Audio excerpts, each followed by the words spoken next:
우리가 계속해서 야고보서를 살펴보고 있는데 어떻습니까? 이 말씀이 내 삶에, 내 행함에 영향을 끼치고 있습니까? 내 행함을 돌아보게 만들고 조금씩이라도 내 행동에 변화를 가져다 주고 있습니까? 거듭 이 질문을 하게 되는 것은 이 야고보서를 강의해 나가면서 제 안에 부담감이 갈수록 더해가기 때문입니다. 하나님의 말씀은 우리에게 순종을 요구합니다.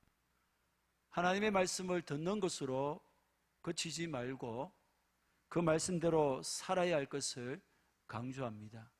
그런데 야고보서는 이 부분에 있어서 굉장히 강력합니다. 어떤 것을 행해야 하는지 구체적으로 지적을 하고 있고, 행하지 않을 때에, 행함이 따르지 못할 때의 영적인 진단도 매우 직설적이며 신랄합니다. 저는 우리 성도님들 여러분들이 하나님의 복을 풍성히 받기를 원합니다. 하나님의 뜻을 행함으로 하나님의 기쁨이 되기를 원합니다. 늘 하나님의 편에 서서 하나님의 뜻대로 쓰임받기를 원합니다. 하지만 믿음만 강조하며 행함이 따르지 못하므로 그런 그리스도인들이 갈수록 늘어가는, 그로 인해서 이 사회의 불신자들로 인해서 온갖 욕을 먹고 손가락을 받고 있는 이 안타까운 우리의 현실이 아닙니까? 그러하기에 저는 우선적으로 우리만이라도 우리의 삶이 믿음에 합당한 행함으로, 삶으로 나아갔으면 하는 바람으로 이 야고보서를 강의하고 있습니다. 그런데 너무나 실제적이고 너무나 구체적이고 너무나 정확한 이 말씀을 거듭 듣고 있음에도 불구하고 꿈쩍도 하지 않는다면 우리 하나님께서 과연 그 사람을 어떻게 보시겠느냐는 겁니다. 그러니까 부담이 되는 거예요. 지금 야고보서는 우리에게 가장 중요한 믿음에 대해서 의문을 던집니다. 우리에게 구원을 주는 믿음, 하나님의 응답을 경험하게 하는, 역사하는 이 믿음에 대해서 과연 네 믿음이 혹 가짜 아닌가? 네가 쏟고 있진 않는가? 그 믿음이 진짜라면 반드시 그 믿음에 합당한 행함이 따르는데 행하지 못하고 있다면 네가 믿음을 진짜라고 알고 있지만 또 네 스스로 믿고 있다고 큰 소리 치지만 그 믿음은 가짜라는 거예요. 귀신들도 행함이 없어서 그렇지 하나님의 실존에 대한 믿음은 누구보다도 그 믿음이 큽니다. 고로 믿는다고 하면서도 행하지 않는다면 귀신과 다를 바가 뭐가 있느냐는 겁니다. 그뿐 아니라 본문이 20절에서 언급하고 있는 것처럼 허탄한 사람, 즉 공허하고 텅 비어있는 사람이다. 누가 허탄한 사람입니까? 행함이 없는 믿음을 가진 자라는 거예요. 이런 사람은 20년, 30년, 아니 한평생을 예수님을 믿는다고 믿어왔지만 허탄한 사람일 뿐이다라는 거예요. 그의 영은 들여다보면 텅 비어 있어요. 공허합니다. 메마르고 건조합니다. 외적으로야 여러 가지 신앙 경력이 쌓여 있겠죠. 이 부서 저 부서에 봉사도 하고 선교선이 말입니다. 또 집사라는 직분도 가졌고 심지어 중직자로서 세움을 받는 영광도 누렸을 겁니다. 그렇게 오랜 시간 동안 쓰임받고 세움을 입었으니 우리가 서로를 볼 때에 대단한 신앙인 같고 또 그렇게 신앙생활하는 것처럼 보입니다. 하지만 행함이 없다면 그 오랜 세월 동안 쓰임받고 세움받은 것이 아무것도 아니라는 거예요. 영적으로 텅텅 비어있는 빈 그릇, 빈 깡통일 뿐이다라는 겁니다. 이렇듯 우리 신앙생활의 핵심이며 기본이라 할 수 있는 참 믿음에 대해서 행함이 없으면 그 믿음은 헛것이다, 잘못된 것이다, 착각하고 있는 것이다 그덕그덕 시간마다 강조하는데도 아무런 반응을 보이지 않는다면 도대체 이런 사람을 향해서 하나님께서 어떻게 보실지 걱정이 되는 거예요. 걱정이. 물론 저는 알고 있습니다. 아무리 시간마다 목이 터져라 소리 지르고 피를 토하듯 선포한다 할지라도, 또 부드럽고 또 아주 온유하게 호소한다 할지라도 반드시 은혜가 작동되어야 한다는 것을 말입니다. 은혜가 필요하다는 것입니다.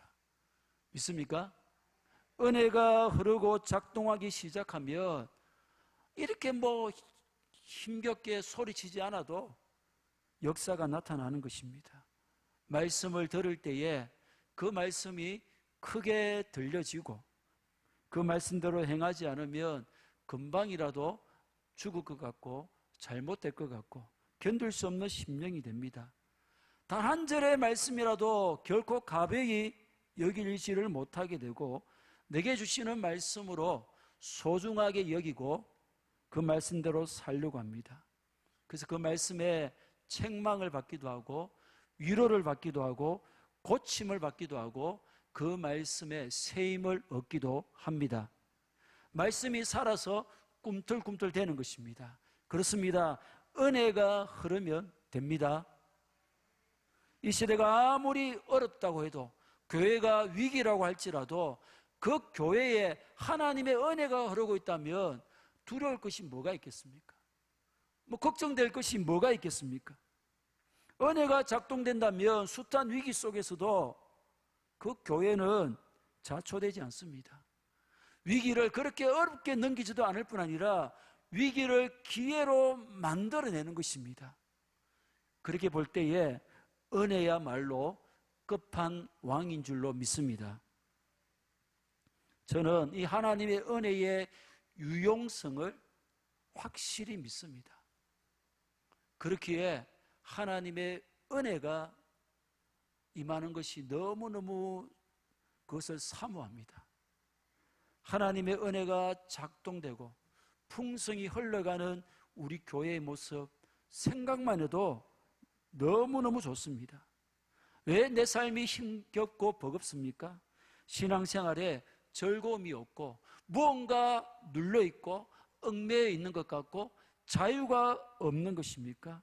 예배나 기도를 향해서도 어떤 기대감도 없이 그냥 이 자리에 오게 되는 것입니까? 말씀대로 행하지 못하게 되는 것입니까? 그만큼 은혜가 흐르지 않고 은혜가 내 속에 작동하고 있지 않다는 것입니다.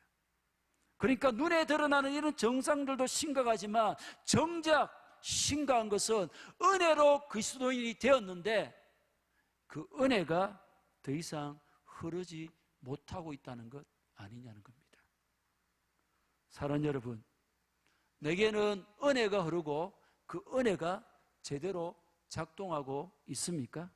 그로 인해 하나님의 말씀을 무엇보다 크게 여기고 그 말씀대로 살고 있습니까? 말씀대로 행하고자 하는 그런 간절함, 절박함, 몸부림이 있습니까? 행함이 없는, 말씀을 들어도 아무런 반응도 없는데도 내 믿음이 정상적인 것처럼 오해하는 허탄한 자들은 아닙니까? 무엇보다 겸손하게 은혜를 사모하며 계속 강물 같은 은혜가 흘러와서 내 삶을 적시며 작동함으로 우리 믿음을 행함으로 계속해서 증명하는 은혜로 사는 우리 모두가 되기를 진심으로 축복합니다. 24절입니다. 시작.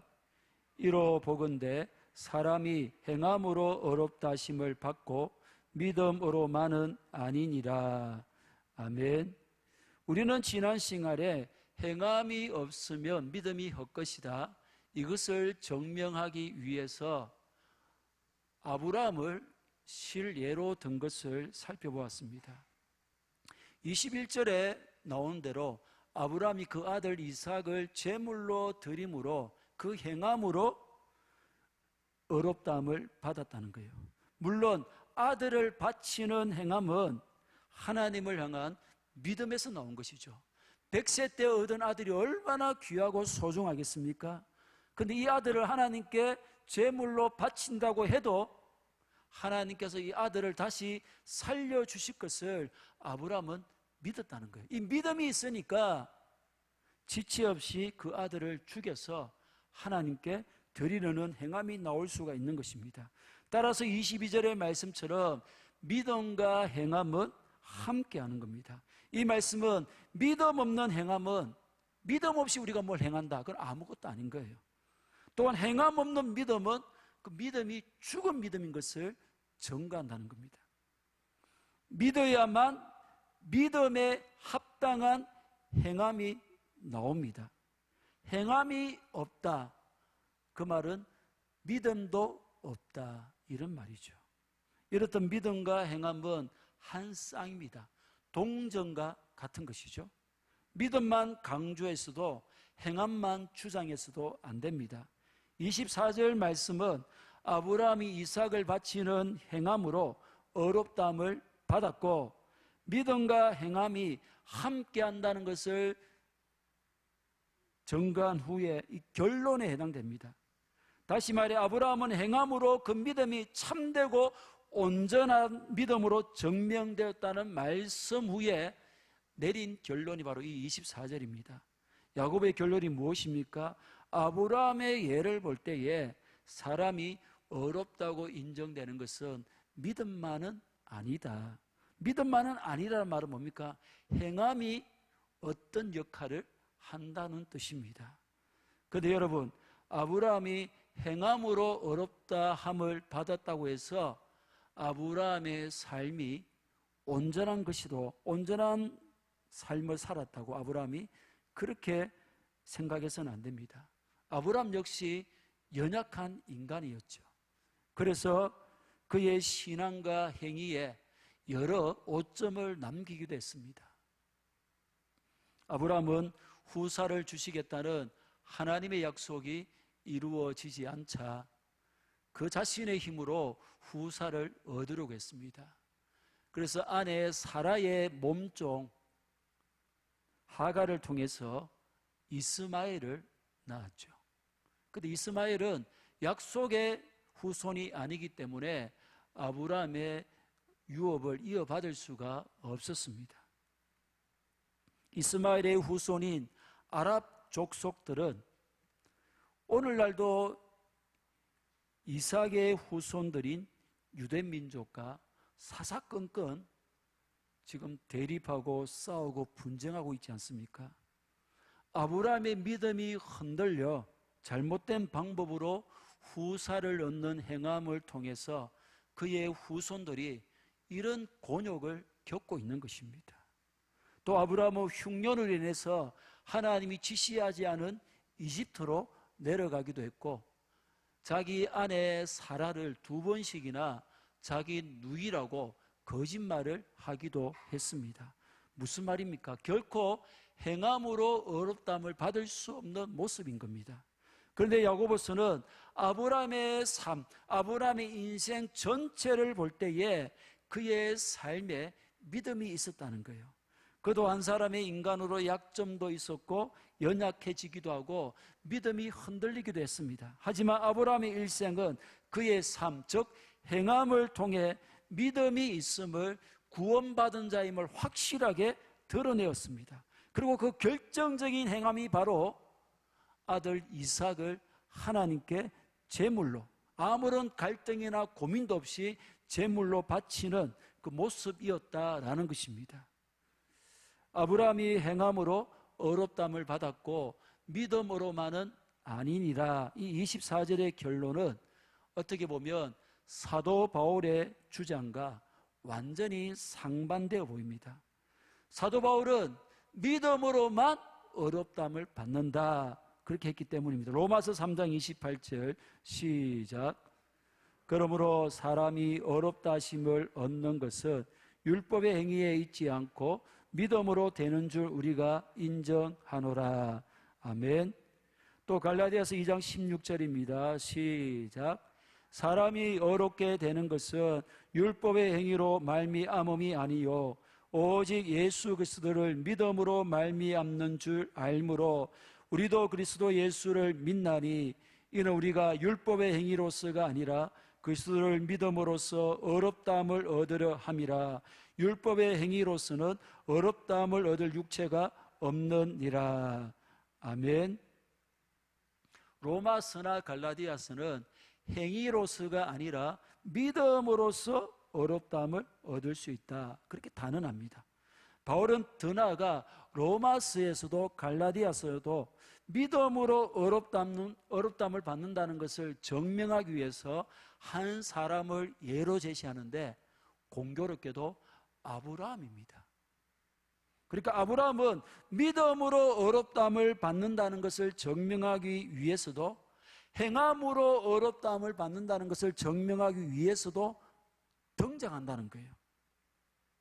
행함이 아닌 믿음으로 어렵다함을 받는다는 로마서와 갈라디아서와 믿음만은 아니고 행함으로 어렵다함을 받는다는 야고보서는 완전히 서로 상반되는 주장을 하는 것 같아서 역사적으로 굉장히 많은 논쟁이 있어 왔습니다. 누군가의 야고보 사도가 열정적으로 자기의 주장을 하다 보니 극도의 모순과 오류를 범하게 된 것이다. 이런 주장은 오해입니다. 사도 바울이나 야고보나 동일하게 진리를 말하고 있습니다. 먼저 로마서로 가보실까요? 4장 1절에서 3절. 그런즉 육신으로 우리 조상인 아브라함이 무엇을 얻었다 하리요? 만일 아브라함이 행위로서 어렵다 하심을 받았으면 자랑할 것이 있으려니와 하나님 앞에서는 없느니라. 성경이 무엇을 말하느냐? 아브라함이 하나님을 믿음에 그것이 그에게 의로 여겨진 바 되었느니라. 아멘. 그런 적은 앞부분 3장과 연결되어 있는 걸 보여줍니다. 로마서 3장에서 바울은 의인은 없나니 하나도 없으며 깨닫는 자도 하나님을 찾는 자도 없고 다 치우쳐 함께 무익하게 되고 선을 행하는 자도 없느니라. 그렇게 단정지었습니다. 무슨 말입니까? 사람이 행함으로 어렵게 되는 것도 하나님을 찾는 것도 아예 불가능하다라는 겁니다. 이런 사람이 어렵게 되는 하나님과 올바른 관계를 맺는 길은 믿음 외에 무엇이 있겠냐는 거예요. 그래서 믿음을 강조합니다. 그리고 그 믿음으로 어렵다함을 받은 예로 이 4장에서 아브라함을 들고 있는 거예요.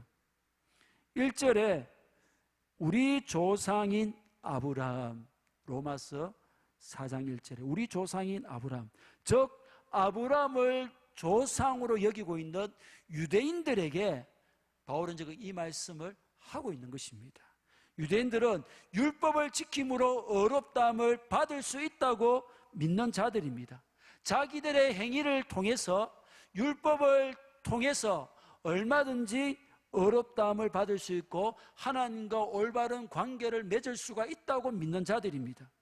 예수님 당시의 바리새인들이 대표적입니다. 그들은 지나치리만큼 율법의 열심이었습니다. 마태복음 23장 23절에 보면 박하와 해왕과 건채를 11조로 드릴 정도였다. 쉽게 말해 우리가 조리를 할 때, 요리를 할 때에 조미료, 향신료를 쓰는데 그것까지 11조를 드렸다는 거예요. 그러니까 얼마나 철저했습니까? 그들이 처음으로 예수님과 부딪힌 문제도 예수님이 안식일에 손 마른 사람을 고쳐준 그 사건 때문입니다. 왜 안식일에 일을 하느냐는 거예요. 지금도 정통 유대인들은 안식일에 아무 일도 하지 않습니다. 밥을 짓는 것도 일이고, 그래서 안식일이 시작되는 금요일 날 6시 이전에 호텔에 가요. 호텔에 밥을 하지 않기 위해서 호텔에서 주는 밥을 먹는 거예요. 그래서 이 유대인들이 가는 호텔은 엘리베이터 버튼을 누르면 일입니다. 그래서 층층마다 버튼이 다, 엘리베이터가 층층마다 다 서게 돼 있어요. 그 수도꼭지 돌리는 거, 전기 스위치 켜는 거, 심지어 가스 밸브 잠그는 거 전부 다 일이고 안식일을 어기는 거예요. 이렇듯 자기 노력을 통해 자기 힘으로 어렵다함을 받을 수 있다고 생각하는 그 유대인들에게 이 말씀이 주어진 거예요. 아무리 너희들이 그렇게 몸부림치고 애를 써도 의의는 없다. 네 힘으로 하나님 앞에 나아갈 수 없고 하나님과 바른 관계를 맺을 수가 없다는 겁니다. 아무리 선을 행하고 율법을 지켜도 안 되고, 율법이 아니라 너희들이 배척하고 십자가에 죽인 예수 그리스도를 믿는 믿음으로만 어렵다함을 받을 수가 있다는 것입니다. 오늘날에도 지나치게 자신의 행함을, 자신의 어려움을 또 자기 자신의 힘으로 살아가는 사람들이 있습니다. 전도할 때 종종 이런 사람을 만나지 않습니까? 핑계겠지만 너무 죄가 많아서 교회 갈 수 없다. 또 지금 너무 복잡한 문제가 있는데 이 문제를 좀 해결하고 나서 교회에 가겠다. 이런 사람들입니다. 너무 죄가 많기 때문에 더욱더 예수 그리스도의 사죄의 은총이 필요한 것 아닙니까? 복잡한 문제를 자기 힘으로 해결할 수 있다면 하나님 앞에 나올 이유가 어디에 있습니까? 내 힘으로 안 되기 때문에, 어쩔 수 없기 때문에 하나님이 필요하고 하나님 앞에 나올 수 있는 것 아닙니까? 그렇습니다. 이런 유대인들에게, 자기의 노력이나 힘을 믿는 자들에게 오직 믿음으로만 구원을 받는다, 이 점을 강조해야 하는 것입니다. 그런데 야고보서의 독자는 흩어져 있는 12지파들로 유대인들과는 다릅니다. 그들은 예수님을 믿는다고 하며 심지어 자기의 믿음을 자랑할 정도로 믿음에 대한 자부심을 가지고 있었습니다. 그러나 야고보 사도가 볼 때에 행동은 전혀 믿음에 뒤따라가지를 못하고 있습니다. 그들의 행위에 그토록 자랑하며 자부심을 가지는 믿음이 전혀 들어가 있지 않고 반영되고 있지 않았다는 것. 행위를 보면 저게 믿는 사람인지 믿지 않는 사람인지 혼동될 정도였다는 겁니다. 그래서 야고보 사도는 믿음이 있다면 행함으로 네 믿음을 증명해 보라는 거예요. 아브라함이 믿음으로 어렵다함을 받은 것 같지만 행함으로 어렵다함을 받았다고 그렇게 했던 것입니다. 사랑하는 여러분, 오늘 우리는 어느 편에 더 가깝습니까? 내 힘, 내 노력을 신뢰하는 유대인의 모습은 아닙니까? 좀처럼 하나님께 맡기지 못하고 직접 무언가를 해야 적성이 풀리는 그런 타입을 뜻합니다. 아니면 하나님을 믿는다며 내 믿음에 대한, 내 신앙에 대한, 내 신앙 전통에 대한 자긍심은 대단한데 행함은 따르지 못하는 그런 타입은 아닙니까? 그런데 여러분 분명히 알아야 할 것은 믿음 다음에 행함이라는 순서입니다. 로마서 4장에 믿음으로 어렵다함을 받은 아브라함의 예는 창세기 15장을 배경으로 합니다. 15장 6절에 아브라함이 여호와를 믿으니 여호와께서 이를 그의 의로 여기시고, 즉 아브라함이 믿음으로 어렵다함을 받습니다. 그런데 야고보서에 나오는 아브라함이 이삭을 드린 장면은 창세기 15장으로부터 적어도 30년, 40년의 세월이 흐른 다음의 일로 100세 때 얻은 이삭을 십몇 세 때 바쳤겠죠? 제물로 드리는 창세기 22장입니다. 그러면서 야고보는 아브라함이 이 하나님의 말씀에 순종함으로 창세기 15장의 믿음으로 어렵다함을 받은 그 믿음이 온전한 것으로, 진짜인 것으로 드러났다, 증명되었다, 그렇게 증거하고 있는 것입니다. 로마서는 사람이, 죄인된 사람이 어떻게 구원을 받을 수 있을 것인가, 구원의 방도로서 믿음을 강조한다면 야고보서는 그 믿음이 진짜인가, 살아있는 믿음인가 어떻게 알 수 있느냐, 거기에 초점을 맞추어서 행함을 강조하는 것입니다. 바울은 죄인이 어떻게 어렵다함을 얻을 수 있는가에 대한 답을 준다면 야고보는 어떤 믿음이 진짜이고 온전한 믿음인지 거기에 대해서 답을 주는 거예요. 그래서 아브라함이 이삭을 제물로 바친 것을 볼 때 다시 말해 그가 처음에는 믿음으로 어렵다함을 받았는데 이제 그 행함을 보니까 그 믿음이 진짜 믿음이라는 겁니다. 그 행함이 믿음에서 나온 행함이기 때문에 24절에서 행함으로 어렵다 하심을 받고 그렇게 말한 것입니다. 사랑하는 여러분, 우리 또한 어느 누구든 예의 없이 오직 예수 그리스도를 믿음으로 어렵다함을 받은 줄로 믿습니다. 우리는 믿음으로 하나님의 자녀가 되었고 구원받았습니다. 우리의 신앙은 이렇게 시작되었습니다. 믿음으로 시작된 겁니다. 이것을 칭의라고 하는 거예요. 그렇다면 이제 그 믿음이 진짜인가? 온전한 믿음인가? 그걸 행함으로 증명해야 한다는 겁니다. 그렇게 할 때 우리 또한 믿음으로만 아닌 행함으로 어렵다함을 받았다라고 할 수 있게 되는데 이것이 바로 성화라는 것입니다. 예수님을 믿지 않는 자들에게 전도할 때에 믿음을 강조해야 됩니다. 칭의를 드러내야 됩니다. 하지만 칭의의 은혜를 잊고 믿음으로 구원받아 신앙의 길을 걸어가는 자들에게는 성화를 성화를 강조해야 됩니다. 믿으면 행하게 되어 있다는 거예요. 그 믿음이 제대로이면 성화의 길을 걷게 되어 있다는 것입니다. 우리 중 아직 예수 그리스도를 믿지 않고 있는 분이 있다면 예수님을 믿으십시오. 오직 믿음으로 어렵다함을 받고 구원을 받습니다. 아멘. 이미 예수 그리스도를 믿고 있습니까? 그렇다면 행함으로 그 믿음이 내 믿음이 진짜라는 것을 증명해 보십시오. 반드시 성화의 길을 걸어가야 됩니다. 우리 모두가 예의 없이 칭의를 경험하고 계속해서 성화의 길을 걸어가기를 주님의 이름으로 간절히 축복합니다. 25절입니다.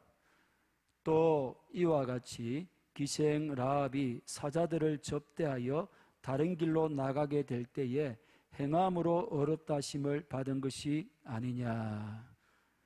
야고보가 행함으로 어렵다함을 받은 예로 제시하는 두 번째 인물은 아브라함과는 완전히 반대편에 서 있는 그런 인물입니다. 그는 이방인이었고 여인입니다. 심지어 창녀였습니다. 굉장히 부도덕하고 비천한 신분의 여인입니다. 그녀는 여리고에서 창녀로서 오고 가는 손님들을 접대하면서 손님들의 입을 통해서 이상한 소문을 듣고 했죠. 저 광야에서 지금 자기 가나안 땅으로 이스라엘 민족이 오고 있다는 거예요. 그리고 그 광야에서 하나님의 그 이스라엘 위해서 하나님이 초자연적인 기적을 행했다는 겁니다. 이런 소문을 듣고 또 듣고 하면서 그녀는 자기도 모르게 하나님에 대한 믿음을 가지게 된 거예요. 소문으로 듣고. 그녀가 2명의 정탐꾼을 숨기고 난 후 그들을 다른 길로 보내면서 너무나 놀라운 신앙 고백을 합니다.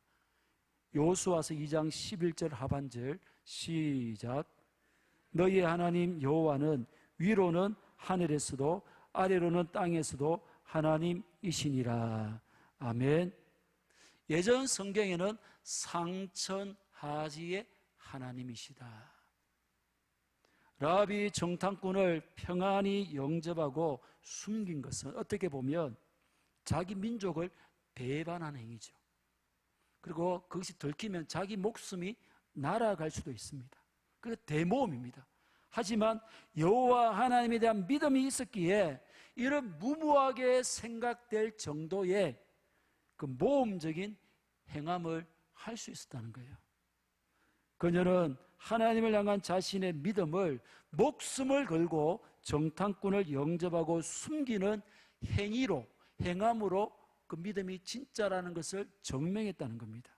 그 행함으로 여리고성이 멸망할 때에 그녀와 그녀의 가족이 구원을 받습니다. 히브리서 11장 31절에 그녀를 구약의 믿음의 인물 가운데 한 사람으로 소개합니다. 심지어 예수님의 족보에 그녀의 이름이 올라가는 영광을 누리게 됩니다.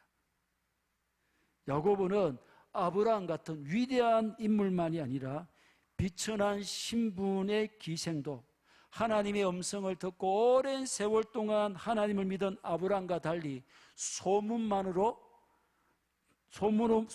듣고 믿음을 가진 초신자인 라합도 행함으로 믿음을 증명했으며 행함으로 증명된 믿음으로 의롭다함을 받았다라는 것입니다.